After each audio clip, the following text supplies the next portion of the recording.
Bonjour et bienvenue dans 5 minutes pour Christ. Notre enseignement de ce jour, c'est l'amour de l'argent. Première partie. À tout de suite. 5 minutes pour Christ, c'est 5 minutes d'édification, de partage, mais surtout de transformation. Nous vous laissons découvrir le sujet du jour. Bonne écoute et que le Seigneur vous bénisse. Voilà, cette première partie a pour sous-thème la racine de tous les maux. Amen. Voilà, le Seigneur nous encourage à avoir de l'amour pour lui premièrement et de considérer également l'argent comme étant un don, un paquet, une provision qu'il nous accorde afin que nous puissions vivre une vie épanouie sur cette terre. Mais malheureusement, les gens ont une autre considération de l'argent. Ils font en sorte que l'argent soit pour eux l'essentiel et Dieu est relégué au second plan. Et cela crée des désastres. Pour nous canaliser par rapport à cet enseignement, il y a ce verset que je vais nous lire et qui nous servira de fil conducteur concernant cet enseignement sur l'amour de l'argent. Nous allons lire dans 1 Timothée 6, verset 10, qui dit « Car l'amour de l'argent est la racine de tous les maux. Et quelques-uns, en étant possédés, se sont égarés, loin de la foi, et se sont jetés eux-mêmes dans bien des tourments. » Amen. Ce verset nous apprend une première chose, c'est celle-ci que Dieu ne nous interdit pas d'avoir de l'argent. Dieu ne nous interdit pas d'en posséder. Mais bien au contraire, il nous encourage d'en avoir parce qu'il sait qu'il est soucieux de notre bien-être. Mais il faut savoir bien utiliser cet argent afin que cela serve à la gloire de Dieu.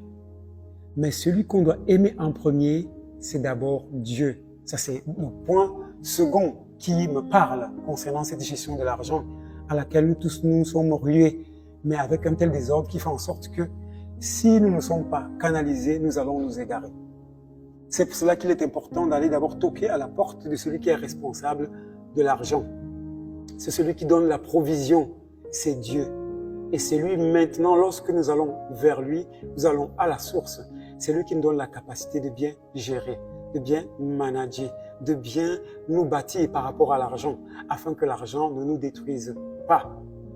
Parce que cet amour cause bien des dégâts, comme le sous-titre l'a dit, c'est la racine de tous les maux. Et quels sont ces maux? À force de vouloir l'argent, je peux me mettre à me prostituer, à entrer dans une secte pernicieuse, à voler, à faire des choses tellement honteuses, tellement ordurieuses, si je peux dire ça ici, pour tout simplement être bien vu, pour tout simplement avoir une certaine notoriété ou bien être apprécié des gens pour dire que je suis riche. C'est pas ce que Dieu attend de nous.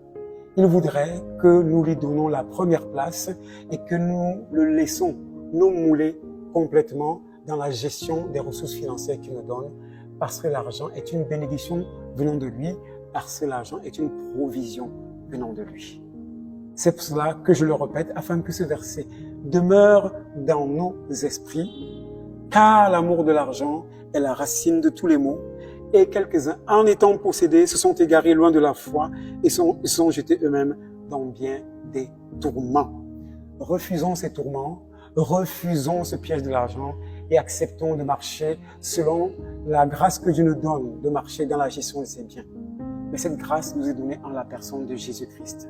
Car lorsque nous avons Christ dans notre cœur comme Seigneur, Sauveur et unique Maître, lui qui a su gérer ce monde, lui qui a manifesté toute forme d'humilité et de dépouillement, lui donnera la sagesse de gérer. Et ainsi, il nous évitera de tomber dans les pièges du diable.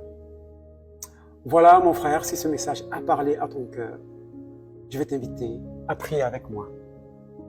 Seigneur Jésus, je te demande pardon parce que je reconnais que je suis un pécheur. Et jusqu'à ce jour, j'ai mal géré l'argent que tu as mis à ma disposition. Je t'ouvre aujourd'hui mon cœur et je te reçois comme mon Seigneur, mon Sauveur et mon unique Maître, afin d'être un bon intendant de tes biens. Voilà, soyez bénis au nom de Jésus. Amen.